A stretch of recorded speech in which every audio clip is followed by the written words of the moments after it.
2017 সালে কাজ শুরুর পর কয়েক দফায় বাড়ানো হয়েছিল গোলাম মাওলা সেতু প্রকল্পের মেয়াদ। 3 বার পরিবর্তন হয়েছে ঠিকাদার, কিন্তু 8 বছরে প্রকল্প কাজের অগ্রগতি মাত্র 55%।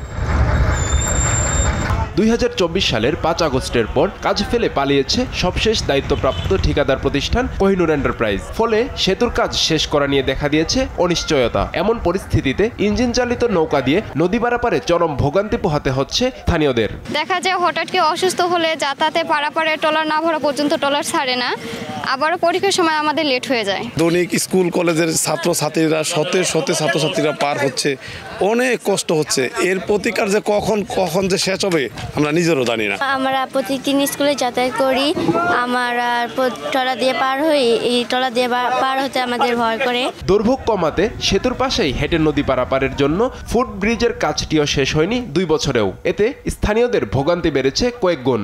সাইড ব্রিজটা করেনি এখনো, সেজন্য জনগণগুলো আসতে যাচ্ছে, খুব কষ্ট হচ্ছে। যে সব নৌকা আছে এগুলোও কিন্তু অনেকের জন্য রিস্ক। কেন রিস্ক? দেখা যায় যে আমাদের বাচ্চা আছে বা অনেক নারী আছে, তারা কিন্তু আপনার পার হওয়ার সময় অনেক সময় পড়ে যাওয়ার সম্ভাবনা থাকে। দুর্ভোগ কমাতে দ্রুত নতুন ঠিকাদার নিয়োগ দিয়ে সেতুর কাজ সম্পন্নের আশ্বাস দিয়েছে এলজিডি। 5 আগস্টের পরে এই পরিবর্তনের পরে মূল ঠিকাদার পালিয়ে থাকে এবং কাজটি সে শেষ মুহূর্ত না করার জন্য অনীহা প্রকাশ করে, এবং আমরা তাকে ক্যান্সেলের জন্য চিঠি দিয়েছি এবং দ্রুতই ক্যান্সেল করে আমরা নতুন ঠিকাদার নিয়োগ করব। সেই প্রেক্ষিতে আমরা কাজ শুরু করতে পারব। ঢাকা থেকে সড়ক পথে যোগাযোগ সহজ করতে কীর্তিনাশা নদীর উপর 1997 সালে সেতুটি নির্মাণ করা হয়েছিল, কিন্তু ঝুঁকিপূর্ণ হওয়ায় 2015 সালে সেতুর উপর দিয়ে সব ধরনের যান চলাচল বন্ধ করে দেয় কর্তৃপক্ষ।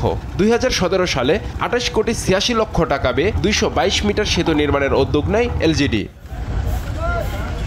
নিউজ ডেস্ক, দেশ টিভি।